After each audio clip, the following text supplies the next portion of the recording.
रहीम अस्सलाम वालेकुम नादरीन, आप यूट्यूब चैनल देख रहे हैं। मैं इमरान खान हूँ। सबसे अहम और बड़ी खबर यह है कि आज क्योंकि संडे का दिन था, छुट्टी का दिन था और chief justice of Pakistan Umar Ata Bandial साहब की तरफ से एक तकरीब में ख़िताब किया गया है। उनका जो ख़िताब है उससे कुछ चीज़ें बड़ी क्लियर हुई हैं और सामने आई हैं और वहाँ से आपको आइडिया हो जाएगा कि वो किस स्टेट ऑफ माइंड में है।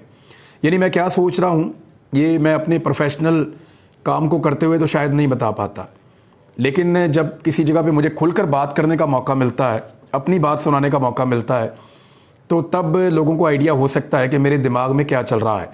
इसी तरह चीफ़ जस्टिस ऑफ पाकिस्तान जिस सिचुएशन से आजकल गुजर रहे हैं, उस माहौल में उनका एक कॉन्फ्रेंस से जो खिताब है, ये जस्टिस कार्नियल कॉन्फ्रेंस थी और वहाँ पर उन्होंने खिताब किया है। और इस किताब में कम से कम जिस सिचुएशन से वो गुजर रहे हैं या जिन चीज़ों का उनको सामना करना पड़ रहा है, यहाँ पे जो कुछ उन्होंने बोला तो पता चल जाता है कि एक्चुअली मामला किस तरफ जाएंगे। एक तो चीफ जस्टिस उमर अता बंदयाल साहब ने जो बातें की, पहले वो आप सुन लें। उन्होंने कहा कि हमें आइन पर अमल दरामद करना होगा। नंबर एक, आइन पर अमल दरामद करना होगा। साथ में उन्होंने कहा कि हमारे पास इसके सिवा कोई दूसरा रास्ता नहीं है आइन पर अमल करने के अलावा। इनका तहफ़्फ़ुज़ हमारे बुनियादी फ़राइज़ में शामिल है। अदालतों के फैसलों की इखलाकी हैसियत होती है। जब सच्चाई से गुरेज किया जाए तो इंसाफ से गुरेज किया जाता है, चीफ जस्टिस कह रहे हैं। उन्होंने जस्टिस कार्नियल कॉन्फ्रेंस में अक़लियतों के हुकूक़ के उन्वान से खिताब किया था और चीफ जस्टिस ने कहा कि हम अपने सीनियर जस्टिस कार्नियल को खराज तहसीन पेश करने के लिए जमा हुए हैं। जस्टिस कार्नियल मुजस्सम इंसाफ थे, उन्हें कानून समेत दूसरे बहुत से उलूम पर कमाल हासिल था और उनकी ज़िंदगी जजेस के लिए एक मिसाल है। आला तरीन इदारों से उन्होंने तालीम हासिल की। जस्टिस कार्नियल के बारे में उन्होंने बातचीत की। उसके बाद अक़लियतों के बारे में बातचीत की कि अक़लियतों के तहफ़्फ़ुज़ के बारे में, अक़लियतों का ख्याल रखना, इस बारे में ये सारी चीज़ें बताईं। फिर उन्होंने कहा कि अदालतें एग्जेक्टिव ऑर्डर पास नहीं कर सकती। अदालतें एग्जेक्टिव ऑर्डर पास नहीं कर सकती। पाकिस्तान के हर शहरी को बुनियादी हुकूक़ हासिल हैं और आइन का तहफ़्फ़ुज़ हमारे बुनियादी फ़राइज़ में शामिल है। बुनियादी इंसानी हुकूक़ पर फैसले करने का इख्तियार सुप्रीम कोर्ट को हासिल है। यानी जहाँ पे इंसान के बुनियादी हुकूक़ का मामला आएगा या शहरियों के बुनियादी हुकूक़ का मामला आएगा, जैसे कि उनका वोट का हक़ है, जैसा कि उनका तहफ़्फ़ुज़ का हक़ है, जैसा कि उनका तालीम का हक़ है, जैसा कि उनके बहुत सारे और हुकूक़ हैं, इंसानी हुकूक़ हैं, तो वहाँ पर अदालत का एक रोल होता है और ये रोल अदालत को अदा करना पड़ता है। इस बारे में वो कह रहे हैं कि आइन का तहफ़्फ़ुज़ भी हमारे बुनियादी हुकूक़ के अंदर, बुनियादी फ़राइज़ के अंदर शामिल है और बुनियादी इंसानी हुकूक़ पर फैसला करने का इख्तियार सुप्रीम कोर्ट को हासिल है। अदालतों के फैसले की इखलाकी अथॉरिटी होती है। अदालती फैसला चैलेंज ना हो तो ये हतमी फैसला बन जाता है। आइन की पासदारी के लिए सियासी जमातों की सपोर्ट में मौजूद हैं। बसूरत दीगर हमारा फैसला मौजूद है। अब आ जाएं 90 रोज़ में इलेक्शन के मामले पे। एक तो वो कह रहे हैं कि आइन से बाहर निकलने का कोई रास्ता नहीं है, आइन के मुताबिक सबको चलना पड़ेगा और आइन का तहफ़्फ़ुज़ करना हमारी बुनियादी जिम्मेदारी है।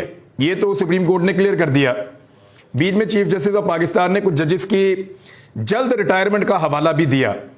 यानी अगर इस नहज पर भी मामला जाता है तो चीफ जस्टिस ऑफ पाकिस्तान ऐसा दिखाई दे रहा है, या इससे आप ये अखज़ कर सकते हैं या अंदाज़ा लगा सकते हैं कि चीफ जस्टिस ऑफ पाकिस्तान के लिए उनकी ये नौकरी, चीफ जस्टिस ऑफ पाकिस्तान के तौर पे उनका बरकरार रहना, वो इसको अहमियत उतनी नहीं दे रहे जितनी अहमियत वो कानून और इंसाफ को और आइन की सरबुलंदी को दे रहे हैं।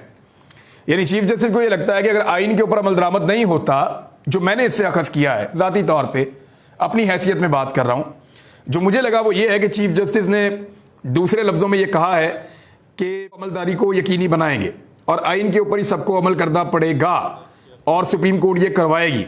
अदरवाइज उन्होंने मिसाल दी कि जजेस जल्दी रिटायर भी हुए हैं।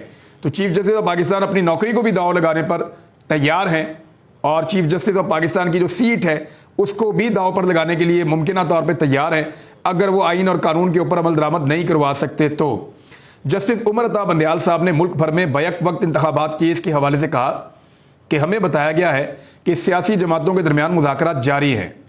हमारा इस मामले से कोई लेना देना नहीं है, होना भी नहीं चाहिए।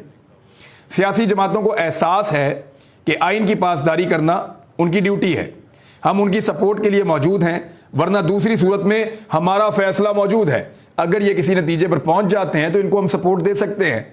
अदरवाइज हमारा फैसला मौजूद है और 90 रोज के अंदर इलेक्शन होंगे।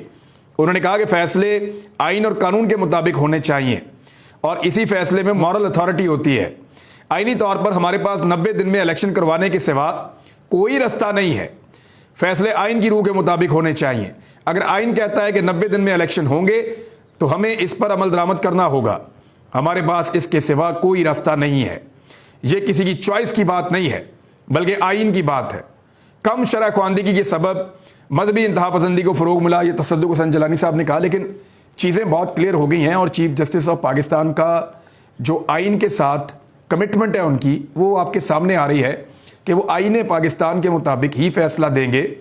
और इस किस्म के सेमिनार्स में या ऐसी कॉन्फ्रेंसेस में आपको आइडिया हो जाता है कि जजेस किस तरफ जा रहे हैं। काजी फ़ायद ईसा साहब को आप अक्सर सुनते रहते हैं तो आपको आइडिया हो जाता है कि वो क्या सोच रहे हैं, किस तरफ जा रहे हैं। बल्कि काजी फ़ायद ईसा साहब के लिए तो ये मामला बहुत मुश्किल इसके लिए है कि चीफ जस्टिस ऑफ पाकिस्तान बनने से पहले वो एक मुतनाज़ तरीन जज बन चुके हैं और उनको मुतनाज़ बनाने में किसी और का हाथ नहीं है। उनकी अपनी कुछ एक्टिविटीज़ हैं और इसके अलावा उनके जो करीबी लोग हैं या वो पॉलिटिकल पार्टीज़ जो उनको बहुत पसंद करती हैं, वो सब जस्टिस काजी फ़ायद ईसा साहब को दिन रात मुतनाज़ बनाने पर तुले हुए हैं। उधर एक